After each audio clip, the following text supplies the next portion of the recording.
ପିଲାମାନେ ପିଲାମାନେ ଆଜି ଆମେ ଗୋଟେ ପଞ୍ଚମ ଶ୍ରେଣୀ ଓଡ଼ିଆ ସାହିତ୍ୟ କାର୍ଯ୍ୟ ପୁସ୍ତିକାର ଆମେ ପଢ଼ିବା କ'ଣ ଗୋଟେ ବଢ଼ିଆ ଗପଟିଏ ପଢ଼ିବା ହେଲା, ଯେଉଁଟାକି କାର୍ଯ୍ୟପଦ 4ରେ ଅଛି। ଏଇଟା ହେଉଛି ମୂଷା ରାଜାର ବାହାଘର କଥା। ଠିକ୍ ଅଛି, ତାହେଲେ କ'ଣ ହେଇଛି ତା ଷ୍ଟୋରିଟା ପଢ଼ିବା ଚାଲ। ମୂଷା ରାଜାଙ୍କ ବାହାଘର ପାଇଁ କନ୍ୟା ଖୋଜା ଚାଲିଲା। ରାଜାଙ୍କ ଆଦେଶରେ ଦୂତମାନେ ଚାରିଦିଗକୁ ଗଲେ। ସେମାନେ ନଅରଟିଏ ଦେଖି ସେଠାକୁ ଯାଇ ପଚାରି ବୁଝିଲେ ସେହି ରାଜ୍ୟର ମୂଷା ରାଜକନ୍ୟା ବହୁତ ସୁନ୍ଦରୀ, ଶିକ୍ଷିତା ଓ ବୁଦ୍ଧିମତୀ। ତେଣୁ ବାହାଘର ସ୍ଥିର ହୋଇଗଲା। ମୂଷା ରାଜା ଉପଯୁକ୍ତ ବେଶ ପକାଇ ବରଯାତ୍ରୀ ଦଳ ସହ ମୂଷା ରାଜକନ୍ୟାଙ୍କ ନଅରରେ ହାଜର ହେଲେ। ମନ୍ତ୍ରପାଠ କରିବାକୁ ଜଣେ ସନ୍ନ୍ୟାସୀ ତାଙ୍କ ଚେଲାମାନଙ୍କୁ ସାଙ୍ଗରେ ନେଇ ଆସିଲେ। ବାଜା ଦଳ ନିଜର ବାହାଦୁରୀ ଦେଖାଇବା ପାଇଁ କେତେ ରକମ ବାଜା ସାଙ୍ଗରେ ନେଇ ଆସିଥାନ୍ତି। ବାହାଘର ସରିବା ପରେ ସମସ୍ତେ ଭୋଜି ଖାଇ ମୂଷା ରାଜା ଓ ମୂଷାରାଣୀକୁ ଆଶୀର୍ବାଦ ଦେଇ ମନ ଖୁସିରେ ଘରକୁ ଫେରିଲେ। ବୁଝିପାରିଲ ପିଲେ, କେତେ ବଢ଼ିଆ ଗପଟି। ତାପରେ ଆମେ ଏହାର କୋଶ୍ଚିନ୍ ଆନ୍ସର କରିବା। କ'ଣ ଶିକ୍ଷଣ କାର୍ଯ୍ୟ 2। ପ୍ରଥମ ବାକ୍ସ ଭିତରେ ଥିବା ଶବ୍ଦର ଅର୍ଥ ଦ୍ୱିତୀୟ ବାକ୍ସ ଭିତରେ ଅଛି। ଆସ ଠିକ୍ ଅର୍ଥଟି ବାଛି ଲେଖିବା। ଯେମିତିକି ପ୍ରଥମ ବାକ୍ସ ଆଉ ଦ୍ୱିତୀୟ ବାକ୍ସର କଥା ଗୁଡ଼ାକ ଆମେ ମିଶାଇକି ଲେଖିବା। ଯେମିତିକି ବେଶ ପକାଇବା, ବେଶ ପକାଇବାର ଅର୍ଥଟା କ'ଣ, ସେଇ ହିସାବରେ ଏଇଠି ତା'ର ଆନ୍ସର ଏଇଠି ଆମେ ଲେଖିବା। ଏଇ ଭିତରୁ ବାଛିକିରି ଲେଖିବା। ବେଶ ପକାଇବା ଅର୍ଥ ପୋଷାକ ପିନ୍ଧିବା। ଏଇଠି ଅଛି ପୋଷାକ ପିନ୍ଧିବା, ବେଶ ପକାଇବା ପୋଷାକ ପିନ୍ଧିବା, ଏଇ ସିଧାରେ ବାଛିକି ଲେଖିବା। ସେମିତି ଏଠି ଲେଖା ହେଇଛି ରକମ। ରକମ ମାନେ କ'ଣ, ପ୍ରକାରର। ଏଇଠି ପ୍ରକାରର କେଉଁଠି ଅଛି, ଏଇଠି ପ୍ରକାର। ଠିକ୍ ଅଛି। ବାହାଦୁରୀ, ବାହାଦୁରୀର କାହା ସହିତ, ବାହାଦୁରୀ ମାନେ ବଡ଼ ପଣିଆ ହେଲା। এইভাবে মিশিকি আমি লেখিবা। নর, নর মানে কোণ, রাজউয়াসକୁ নର କୁହାଯାଏ ହେଲା। ଏଠି ଥିବ ରାଜପ୍ରାସାଦ ହେଲା। ତାପରେ ଚେଲା, ଚେଲା କାହାକୁ କୁହାଯାଏ, ଚେଲା ମାନେ ହେଉଛି ଏଇଠି ଦେଖ, ଚେଲା ମାନେ ସାଧୁ ସନ୍ନ୍ୟାସୀ ହେବନି, ଉପସ୍ଥିତ ହେବନି, ରାଜ ସାଧୁ ପ୍ରକାର ବଡ଼ପଣିଆ ସମ୍ବାଦ ବାହକ ହେଲା। ଚେଲା ମାନେ ହେଲା ଚେଲା, ଚେଲା ମାନେ ହେଲା ସାଧୁ ସନ୍ନ୍ୟାସୀଙ୍କ ଶିଷ୍ୟ। ହଁ, ତାକୁ ଚେଲା କୁହାଯାଏ। ଠିକ୍ ଠିକ୍, ସାଧୁ ସନ୍ନ୍ୟାସୀଙ୍କ ଶିଷ୍ୟକୁ ଚେଲା କୁହାଯାଏ। ତାପରେ ସନ୍ନ୍ୟାସୀ, ସନ୍ନ୍ୟାସୀ କାହାକୁ କୁହାଯାଏ, ସାଧୁ ସନ୍ନ୍ୟାସୀ।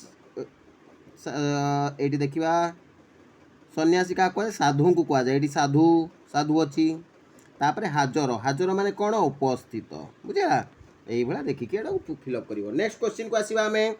ଯେପରି ଭକ୍ତି ଶୂନ୍ୟ ଅର୍ଥକୁ ବୁଝାଇବା ପାଇଁ ଭକ୍ତିହୀନ ହୁଏ, ସେହିପରି ତଳଲିଖିତ ଅର୍ଥ ପାଇଁ ଶବ୍ଦ ଲେଖିବା। ଯେମିତି ଜ୍ଞାନ ଶୂନ୍ୟ, ତାର ଜ୍ଞାନ ଶୂନ୍ୟ କ'ଣ, ଯେମିତି ଭକ୍ତି ଶୂନ୍ୟ ହେଲା ଭକ୍ତିହୀନ, ସେମିତି ଜ୍ଞାନ ଶୂନ୍ୟ ହେଲା ଜ୍ଞାନହୀନ, ଧନ ଶୂନ୍ୟ ହେଲା ଧନହୀନ। ବୁଝିଗଲା। ତାପର କ୍ୱେଶ୍ଚିନ୍ ଆନ୍ସର ଆମେ କରିବା। ବିଭିନ୍ନ ଉଦ୍ଦେଶ୍ୟ ପାଇଁ ଲେଖିବା ବେଳେ ନିଜ ଲେଖାରେ ବା ବିରାମ ଚିହ୍ନ ଯେପରି ପୂର୍ଣ୍ଣଚ୍ଛେଦ, କମା, ପ୍ରଶ୍ନବାଚୀ ଚିହ୍ନ ଇତ୍ୟାଦିର ଉପଯୁକ୍ତ ବ୍ୟବହାର କରିବ ହେଲା। ଏଇଠି ଠିକ୍ ବନାନ ଲେଖାଥିବା ଶବ୍ଦଟିକୁ ବାଛି ପାଖ କୋଠରୀରେ ଲେଖିବ।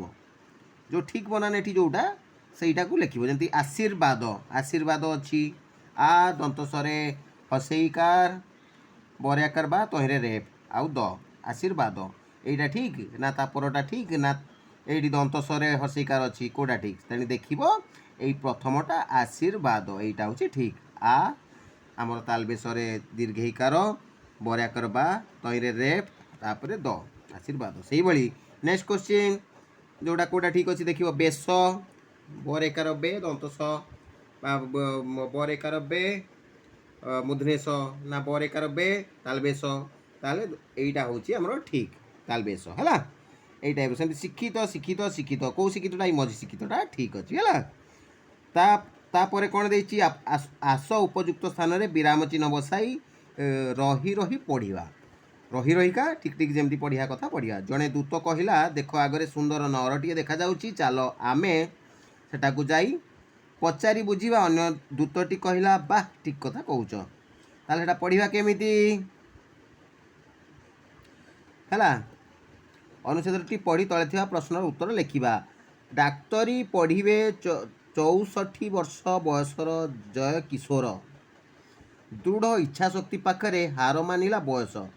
ଚାକିରିରୁ ଅବସର ନେବା ପରେ ମଧ୍ୟ ପାଠ ପଢ଼ାରେ ନିଜକୁ ନିୟୋଜିତ ରଖି ସଫଳ ସଫଳତା ପାଇଲେ ଓ 64 ବର୍ଷ ବୟସରେ ଡାକ୍ତରୀ ପଢ଼ିଲେ ଜୟ କିଶୋର। ନିରନ୍ତର ଚେଷ୍ଟା ତାଙ୍କ ଜୀବନର ସଫଳତା ଆଣିଦେଲା। ତାହେଲେ ଜୟ କିଶୋରଙ୍କ ଦୃଢ଼ ଇଚ୍ଛାଶକ୍ତି ପାଖରେ କ'ଣ ହାର ମାନିଲା? ଜୟ କିଶୋରଙ୍କ ଦୃଢ଼ ଇଚ୍ଛାଶକ୍ତି ପାଖରେ ତାଙ୍କର ବୟସ ହାର ମାନିଲା। ହେଲା, ସେଠି କ୍ୱେଶ୍ଚିନ୍ ଆନ୍ସର୍ ଏଇଟା ଉତ୍ତର ଦେବ। ଜୀବନର ସଫଳତା ପାଇବା ପାଇଁ ତୁମେ କ'ଣ କରିବାକୁ ଚାହୁଁଛ? ଜୀବନରେ ସଫଳତା ପାଇବା ପାଇଁ କ'ଣ ଦରକାର? ଏଇଠି ଯେଉଁ ହିସାବରେ ଲେଖା ହେଇଛି ସେଇ ହିସାବରେ ତାର ଆନ୍ସର୍ ଦେବ। କ'ଣ ଦେବ?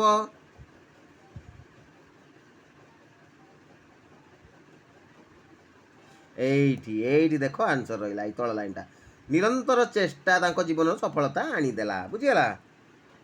ସେଇଠି ଜୀବନରେ ସଫଳତା ପାଇବା ପାଇଁ ତୁମେ କ'ଣ କରିବାକୁ ଚାହିଁବ? ଜୀବନରେ ସଫଳତା ପାଇବା ପାଇଁ ନିରନ୍ତର ଚେଷ୍ଟା କରିବାକୁ ଆମେ ଚାହିଁବୁ। ହେଲା, ତାହେଲେ ଏଇଟା ହେଉଛି ଉତ୍ତର। ପରବର୍ତ୍ତୀ ପ୍ରଶ୍ନର ଉତ୍ତର କରିବା। ତଳେ ଦିଆଯାଇଥିବା ଶବ୍ଦଟି ପାଇଁ କେଉଁ ଅର୍ଥଟି ଠିକ୍ ଅଛି? ଆସ କୋଠରୀରୁ ବାଛି ଲେଖିବା। ହେଲା, କେଉଁଟା ଠିକ୍ ଅଛି ସେଇଟା କୋଠରୀରେ ଆମେ ଲେଖିବା। ଯେମିତି ଅଗତ୍ୟା, ଅଗତ୍ୟାର ଅର୍ଥ କ'ଣ? ଦ୍ରୁତ ଗତି, ଦୁର୍ଗତି, ଅନ୍ୟ ଗତି ନଥିବାରୁ। ହେଲା, ଏଇଟା ଅନ୍ୟ ଗତି ନଥିବାରୁ ନୁହଁ, ଏଇଟା ହେଲା ଦ୍ରୁତ ଗତି। ହେଲା, ତ ତାର ଉତ୍ତର ହେଉଛି ଏଇଠି ଦ୍ରୁତ ଗତି, ଦୁର୍ଗତି ଯେଉଁ ସବୁ ଅଛି ଆଉ ଅନ୍ୟ ଗତି ନଥିବାରୁ। ତାହେଲେ ତାର ଉତ୍ତର ହେବ ଅନ୍ୟ ଗତି ନଥିବାରୁ। ଅଗତ୍ୟାର ଅର୍ଥ ହେଲା ଅନ୍ୟ ଗତି ନଥିବାରୁ। ଏଠି ଲେଖା ଅଛି। ନେକ୍ସଟ ହେଉଛି ନେକ୍ସଟ କ୍ୱେଶ୍ଚିନ୍। ମୁଁ ମୋ ଜନ୍ମଭୂମିକୁ ଭଲ ପାଏ। ଏହି ବାକ୍ୟରେ ପ୍ରଥମ ପୁରୁଷ ଶବ୍ଦଟି କ'ଣ ହେବ?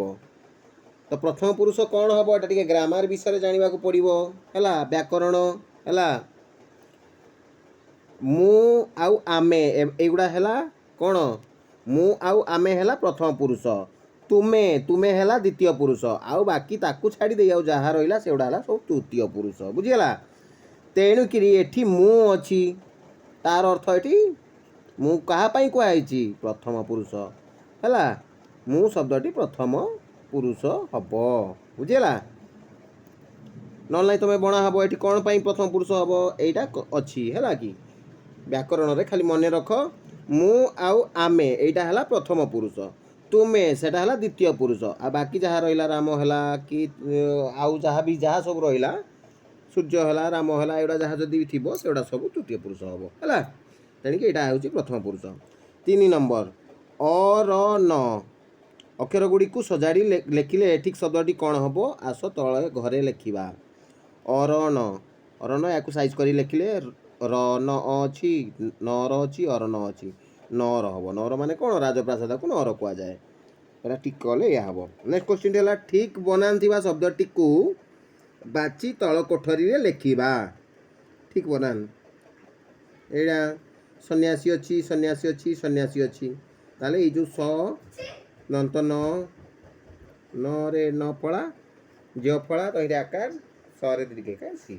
ତାହେଲେ ଏଇ ସନ୍ନ୍ୟାସୀଟି ଠିକ୍ ଅଛି। ହେଲା, ତାହେଲେ ଏଇଟା ଠିକ୍ ଅଛି। ନେକ୍ସଟ ହେଉଛି କ'ଣ? ବନ୍ଧନୀ ମଧ୍ୟରୁ ଠିକ୍ ଶବ୍ଦ ଖୋଜି ଶୂନ୍ୟସ୍ଥାନ ପୂରଣ କରିବା। ବିକାଶ ସବୁ କାର୍ଯ୍ୟରେ ନିଜର ଡ୍ୟାସ୍ ଦେଖାଇଥାଏ। ହସ ଖୁସି, ମତ ଦେବା, ବାହାଦୁରୀ, ବାହାଦୁରୀ ହେବ ଏଠି। ହେଲା, ବିକାଶ ସବୁ କାର୍ଯ୍ୟରେ ବାହାଦୁରୀ ନିଜର ଦେଖାଇଥାଏ। ନେକ୍ସଟ କ୍ୱେଶ୍ଚିନ୍ ଆସିଥିଲା ବେଶ ପକାଇବାର ଅର୍ଥ ତଳ ଲିଖିତ କେଉଁଟି ଠିକ୍ ତାହା ତଳ କୋଠରୀରେ ଲେଖିବା। ବେଶ ପକାଇବାର ଅର୍ଥ କ'ଣ? ପୋଷାକ ଫୋପାଡ଼ି ଦେବା, ନା ପୋଷାକ ପିନ୍ଧିବା, ନା ପୋଷାକ ଓହ୍ଲାଇ ଦେବା। ବେଶ ପକାଇବା ଅର୍ଥ ପୋଷାକ ପିନ୍ଧିବା। ନେକ୍ସଟ କ୍ୱେଶ୍ଚିନ୍ ଆସିଲା ବାକ୍ୟରେ ଯେଉଁ ବିରାମ ଚିହ୍ନରେ ବ୍ୟବହାର ହୋଇଛି ତାହାକୁ କୋଠରୀରେ ଲେଖିବା। ତୁମେ ଆଜି କେତେ ସୁନ୍ଦର ଦିଶୁଛ। ଏଇଟା ଏଇ ଯେଉଁ କ୍ୱେଶ୍ଚିନ୍ ଚିହ୍ନ, ବିରାମ ଚିହ୍ନଟା ଯେଉଁ ଦିଆହେଇଛି ଏଇଟା କ'ଣ? ନା କ୍ୱେଶ୍ଚିନ୍ ବାଚକ ବା ପ୍ରଶ୍ନବାଚକ ବିରାମ ଚିହ୍ନ ଦିଆହେଇଛି, ସେଇଟା ଲେଖିବ ପ୍ରଶ୍ନବାଚକ। ହେଲା, ନେକ୍ସଟ 8 ନମ୍ବର ଆସିଲା କ'ଣ? କେଉଁ ବାକ୍ୟଟି ଠିକ୍ ଭାବେ ଲେଖାଯାଇଛି? ଆସ ତାହା ଖାଲି ଘରେ ଲେଖିବା। କେଉଁଟା ଠିକ୍ ଅଛି? ନାମ ଭାରତ ଆମ ଦେଶର, ନା ଭାରତ ଆମ ଦେଶର ନାମ, ନା ଆମ ଦେଶର ନାମ ଭାରତ। এইটা ହେଲା ଠିକ୍। ଆମ ଦେଶର ନାମ ଭାରତ, ଏଇଠି ଲେଖିବ ସେଇଟା। ହେଲା, ତଳ ଲିଖିତ ଅନୁଚ୍ଛେଦକୁ ପଢ଼ି ଆସ ପ୍ରଶ୍ନ ତିଆରି କରିବା ଓ ତଳ କୋଠରୀରେ ଲେଖିବା। କ'ଣ କେଉଁଟା ଅନୁଚ୍ଛେଦଟା ପଢ଼ିବା ଆଉ ପ୍ରଶ୍ନ ତିଆରି କରିବା। କ'ଣଟା ଅନୁଚ୍ଛେଦ? ମୂଲ୍ୟବାନ ପୋଷାକ ଓ ଅଳଙ୍କାର ପିନ୍ଧି ସଜେଇ ହେବା ଉପଯୁକ୍ତ ବେଶ ନୁହଁ। ନିଜକୁ ଭଲ ଗୁଣରେ ସଜାଇବା ହିଁ ସୁନ୍ଦର ବେଶ। ताले एटा हल तार उत्तरटा देइछि तेणु ता क्वेश्चन ताकू तैयारी करबा ताले सुंदर बेश बा उपयुक्त बेश कौन कौन कहले तार उत्तरटा होछि एया ताहले 10 नंबर आसीगला सत कहिबा जेपरी गोटे भल गुण सेहीपरि आउ गोटे भल गुणर नाम लिखिबा तो जानिथिबो भल गुण कौन जेमति अन्य को साहाय्य करिबा बा परोपकार करिबा हैला ताले एटी क्वेश्चन आंसर सरला नेक्स्ट अध्याय रे आमे अन्य क्वेश्चन आंसर करिबा।